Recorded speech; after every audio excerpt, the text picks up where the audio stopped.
Hai sobat cerita yang selalu setia nonton cerita yang diceritain ceritanya lagi. Semoga kalian semua dalam keadaan sehat-sehat, jiwa yang tenang, kuota yang berlimpah, walaupun pakai kuota malam dan selalu diberikan yang terbaik dalam setiap hal di cerita hidupmu. Di cerita film kali ini menceritakan tentang dunia peretasan. Langsung aja kita ceritain cerita yang diceritakan kembali. Dan inilah Cyberheist 2023.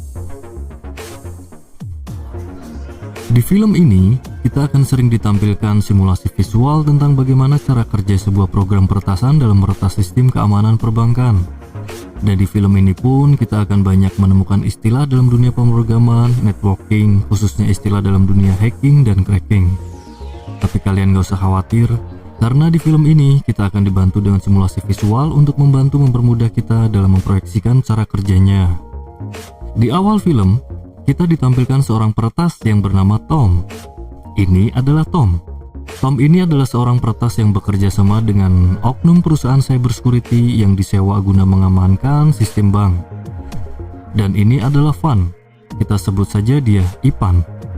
Dia adalah seorang wakil manajer yang bekerja di perusahaan keamanan cyber yang bernama Sky Magic Pro Cybersecurity. Selanjutnya kita sebut aja Sky. Sky ini adalah perusahaan besar dan menjadi perusahaan keamanan cyber beberapa bank di Hong Kong dan perusahaan internasional. Dan Ipan ini adalah oknumnya. Target Tom dan Ipan kali ini adalah sebuah bank besar yang berlokasi di Hong Kong bernama Manseng Bank. Dan mulailah serangan cyber tahap pertama, yaitu melumpuhkan sistem dengan virus zombie yang telah dibuat dan diupload oleh Tom. Atau kita biasa menyebutnya dengan serangan DDoS. Kembali ke scene. Ipan ini sedang berkomunikasi dengan Tom tentang proses uploading virus DDoS zombie tadi. Rupanya Ipan ini akan melakukan money laundry di sini. Di tempat yang lain, kita ditampilkan Chuka Chun, atau kita sebut saja Chun. Dan ini istrinya, Sandy. Mereka sedang mendaftarkan anaknya yang bernama Bowie di sekolah internasional. Diketahui di sini bahwa Bowie mengidap penyakit dan harus dirawat di rumah sakit selama 3 tahun. Karena itu, Bowie belum bisa berinteraksi normal layaknya anak sebayanya. Di sela wawancara dengan kepala sekolah, Chun menerima panggilan dari Jason. Jason ini adalah partner Chun yang bekerja di Sky. Jason memberitahukan adanya serangan cyber ke Manseng Bank yang telah melumpuhkan sistem keamanan dan mengakibatkan lumpuhnya semua transaksi saat itu. Lalu Chun menyuruh Jason untuk meminta akses ke Manseng Bank agar dilakukan pengamanan, dan akses pun diberikan oleh pihak Manseng Bank. Ternyata akses ini dimanfaatkan oleh Tom dan Ipan.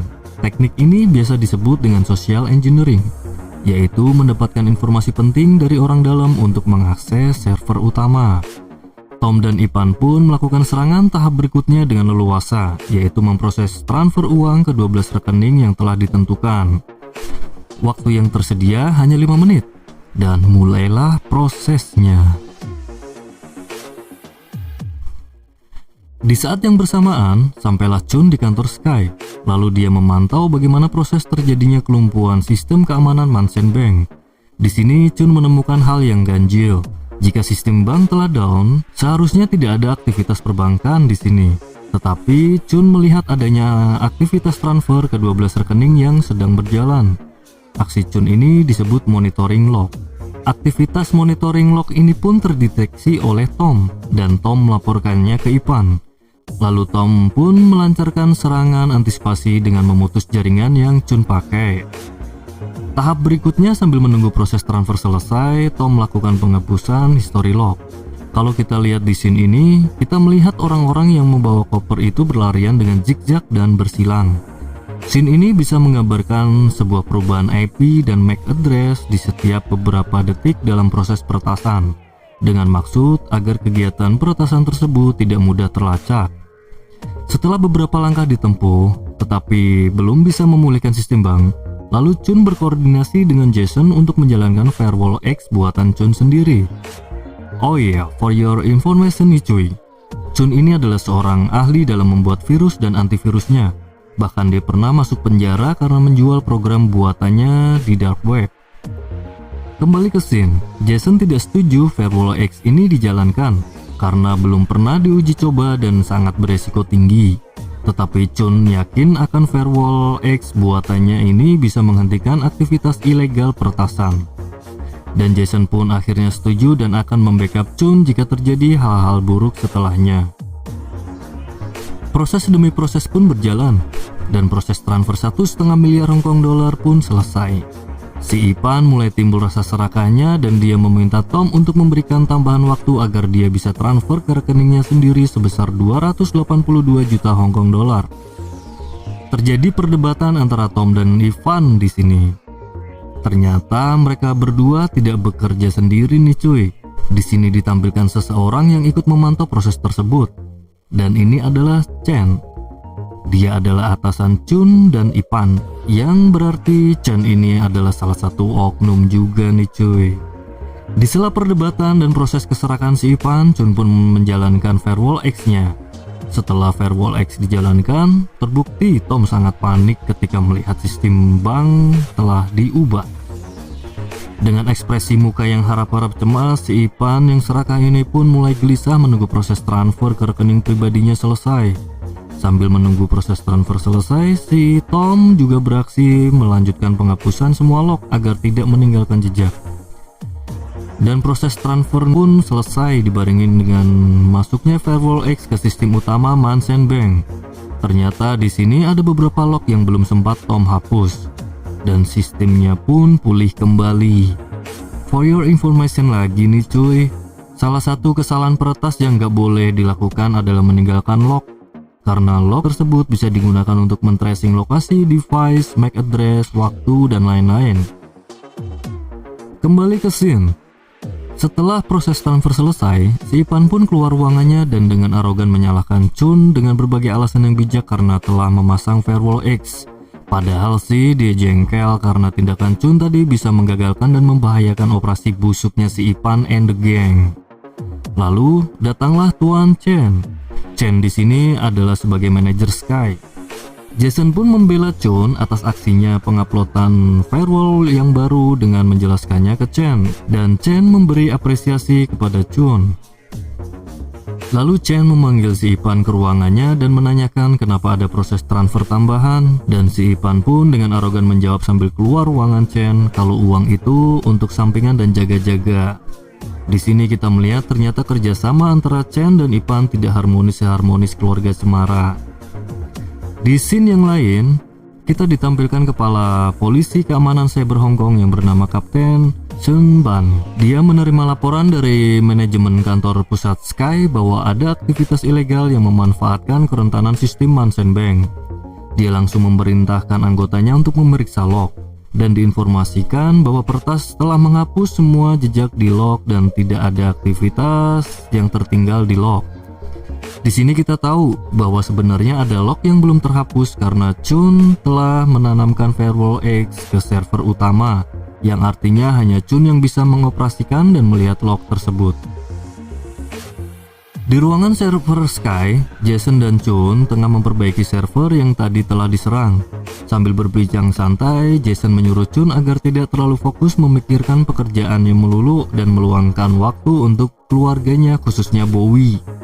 Di saat yang bersamaan itu, Chun menerima email dari sekolah bahwa pihak sekolah tidak bisa menerima Bowie di sekolah internasional tersebut. Ini adalah Oli, robot AI yang dibuat oleh Chun untuk Bowie. Oli ini ditanamkan firmware di dalamnya agar bisa menemani Bowie sebagai teman dan juga dipakai Chun untuk memonitoring Bowie. Keesokan harinya, Chun melihat IG kepala sekolah yang baru saja update story layaknya emak-emak multiverse dengan judul Morning Coffee nih cuy. Lalu Chun bergegas ke warkop tersebut untuk menemui Ibu Kepsek dan melobinya agar Bowie bisa diterima di sekolahnya. Bu Kepsek pun bilang bahwa sekolahnya ini swasta dan ada cara agar Bowie diterima lewat program. Tentunya program ini membutuhkan biaya yang tidak sedikit. Biaya yang dibutuhkan sekitar 800 sampai 5 juta Hong Kong dolar. Bahasa gampangnya sih jalur khusus lah ya. Chun pun bingung bagaimana dia bisa mendapatkan uang sebanyak itu. Di scene yang lain, anggota cyber kepolisian menemukan transaksi yang gak biasa dan mengalir ke rekening kepala petugas keamanan Sky sebesar 10 juta Hong Kong dollar yang tak lain adalah Ipan. Di saat yang bersamaan, Chun tengah menemui Tuan Pong dan algojo-algojonya di sawah milik Mang Kardi. Ternyata Tuan Pong telah mengetahui bahwa Ipan melakukan pencucian uang ke rekening pribadi dan menganggap Chen juga terlibat di sini. Lalu algojo Tuan Pong mengeluarkan adiknya Chen dari mobil, terus mencolek kepala belakangnya pakai batu kali dan menyiksanya. Untuk meyakinkan Tuan Pong, Chen pun menelpon Ipan dan mengajak makan malam di angkringan Mas Bejo. Padahal kita ketahui itu adalah cara Chen untuk membumi hanguskan Ipan sekeluarganya. Sungguh berdebah, biadab cikidap Tuan Pong ini. Benar saja, Ipan pun membawa istrinya dan anak-anaknya karena ajakan Chen tadi. Berharap bisa minum jahe susu dan sate kerang angkringan Mas Bejo. Ternyata Ipan telah dibuntuti oleh algojo yang disuruh Chen untuk menghack mobil Ipan agar bisa ngedrift dan salto di jalanan. Dan boom! Sungguh berdebah biadab cikidap Chen dan Tuan Pong ini. Di scene yang berbeda, Chun tengah mengecek portofolio keuangannya. Chun pun lemas melihat saldo rekening sisa 200.000 dan sisa pinjaman yang masih besar. Dalam keadaan kepepet seperti ini, Chun berniat melakukan peretasan hasil wawancara Bowie yang tadinya ditolak menjadi diterima. Lalu sejenak Chun pun mengurungkan niatnya karena Bowie hadir dalam pikirannya dan mengingatkan kalau tindakan ayahnya itu salah. Keesokan harinya, Chun mengajukan pinjaman ke kantornya dan ternyata pinjaman tersebut ditolak. Lalu Chen memanggil Chun ke ruangannya untuk menaikkan jabatan Chun sebagai wakil manajer menggantikan Ipan dengan gaji dan beberapa tunjangan yang fantastis. Tak hanya itu, Chen pun menyetujui pinjaman uang 800.000 Hong Kong dollar yang tadi telah ditolak bagian finance. Seketika itu, anggota kepolisian cyber melaporkan ke kapten bahwa ada uang masuk ke rekening Chun dan kapten memerintahkan untuk men-tracing dari mana sumber uang tersebut. Setelah menerima kenaikan jabatan, keesokan harinya Chun langsung pindah ke rumah dinas yang mana rumah dinas ini sangat mewah dan smart home pisan lah cuy. Chun menemukan 2 orang teknisi yang tengah memperbaiki router di rumahnya, yang konon 2 petugas ini dikirim oleh Chen. Tanpa disadari, Oli merekam seluruh aktivitas petugas tadi. Benar saja, ketika Bowie meminta ayahnya mengecek program Oli yang sepertinya ngebug, Chun malah menemukan kalau jaringan di rumahnya telah disadap dengan menanamkan backdoor, yang tak lain dan tak bukan adalah Chen cikidap. Lalu Chun menghubungi sahabatnya yang bernama Magic Mike. Mike ini adalah seorang programmer yang tinggal di US dan meminta bantuannya untuk men-tracing siapakah yang telah menyadap jaringan di rumah Chun. Chun menginformasikan kalau Mike bisa masuk lewat IP address komputer Chun. Setelah Mike masuk dan menganalisa, ditemukanlah di sini bahwa backdoor ini selalu merubah IP anonimnya setiap 5 detik secara berkala. Dan dari keseluruhan IP anonim yang digunakan, akhirnya Mike bisa memfilter dan mengetahui lokasi IP yang sebenarnya. Dan IP tersebut digunakan 5 perusahaan yang berada di luar Hong Kong dan terdaftar di grup Lingkar Pasifik. Diketahui juga bahwa seluruh transaksi perusahaan-perusahaan tersebut sangat gak lazim, dan Chun bisa langsung menebak bahwa itu adalah perusahaan fiktif yang digunakan untuk money laundry. Mike juga menemukan bahwa seluruh perusahaan itu beratasnamakan Chun. Tak hanya itu, Mike juga menemukan telah terjadi proses transfer sebesar 800.000 dari rekening salah satu perusahaan itu ke rekening pribadi Chun. Yang mana kita ketahui uang tersebut adalah uang pinjaman yang diajukan Chun ke Sky. Dengan kata lain, Chun akan dijadikan tumbal kambing hitam jika kegiatan ilegal Chen and the Gang terciduk oleh kepolisian cyber nantinya. Keesokan harinya, Chun menemui Chen untuk meminta kejelasan tentang apa yang telah Chun temukan. Dan Chen menjawab dengan entengnya bahwa di dunia ini nggak ada yang gratis. Chen juga mengancam Chun jika tidak mau ikut dalam permainannya, Chun akan berakhir sama dengan Ipan. Sepulang kerja arah pulang, di jalan tol Jagorawi, Chun diberhentikan oleh polisi dan dibawa ke kantor polisi untuk diinterogasi. Pihak kepolisian pun telah menemukan dan mengetahui aktivitas ilegal yang menyeret nama Chun di dalamnya. Chun pun meminta agar tidak ditahan dan berjanji akan bekerja sama dengan pihak kepolisian untuk mengungkap dan membuktikan bahwa dirinya telah dijebak. Polisi pun meminta agar log yang ada di server utama dan komputer Chen sebelum dihapus harus dicadangkan oleh Chen, karena log tersebut akan digunakan untuk mendakwa Chen. Di scene lain, Chen tengah berada di kontrakan adiknya yang ternyata mengalami kelumpuhan setelah dicolek batu kali oleh algojo Tuan Pong sebelumnya. Chen menerima panggilan dari Tuan Pong bahwa akan ada transaksi dalam 3 hari ke depan.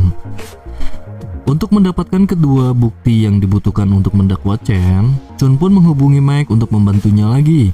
Dan Mike memberikan virus X yang akan digabungkan dengan firewall X buatan Chun. Karena komputer Chen memiliki 17 firewall yang berbeda dan memiliki pola backdoor yang berbeda pula sehingga sulit ditebus, Chun akhirnya menemukan cara untuk menjebol sistem komputer Chen, yaitu dengan menggabungkan teknologi AI yang ada di Oli dengan virus X buatan Mike. Artinya, teknologi AI akan mengurai pola algoritma firewall dengan otomatis dan virus X yang akan melumpuhkannya. Tetapi virus X ini ketika diaktifkan akan melumpuhkan juga semua perangkat yang terhubung. Tetapi kecerdasan Chun emang luar biasa. Dia telah mengantisipasinya dengan memanfaatkan teknologi Oli untuk mengontrolnya. Chun pun menanamkan backdoor di server utama Sky guna merekod lognya secara otomatis. Sampailah pada hari di mana serangan berikutnya adalah Bank Hong Seng dengan target pencucian uang sebesar 2 miliar Hong Kong dollar. Lalu Chen memberi aba-aba kepada Tom dan Chun untuk siap beraksi dan harus selesai dalam 2 menit sebelum sistem kembali pulih. Dan Chen pun menginformasikannya kepada Kapten Ban untuk bersiap pula. Dan serangan pun dimulai.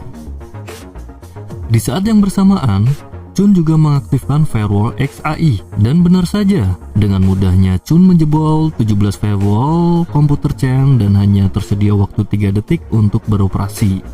Di saat Chun menyalin seluruh log di komputer Chen, Chun menemukan aktivitas Chen di dark web. Di saat yang bersamaan pula terjadi bug di virus X dan membuka backdoor di seluruh perangkat yang terkoneksi ke internet dan melumpuhkannya. Artinya, seluruh perangkat yang terkoneksi internet akan crash dan rentan untuk dimasuki. Hanya dengan merestart perangkat dan memutus hubungan dengan internet akan membuat perangkat kembali normal. Karena bug tersebut, Tom memberitahukan bahwa proses transfer telah gagal dan langsung menuju ke kantor Sky. Sesampainya di kantor Sky, Tom tidak bisa mengatasi virus X tersebut, dan hanya Pun yang bisa mengendalikan. Chen dan Jason telah mengetahui kalau ini adalah ulah Chun. Setelah kepergok oleh Jason, Chun pun langsung berlari menuju kantor polisi untuk menyerahkan bukti yang telah didapatkan Chun.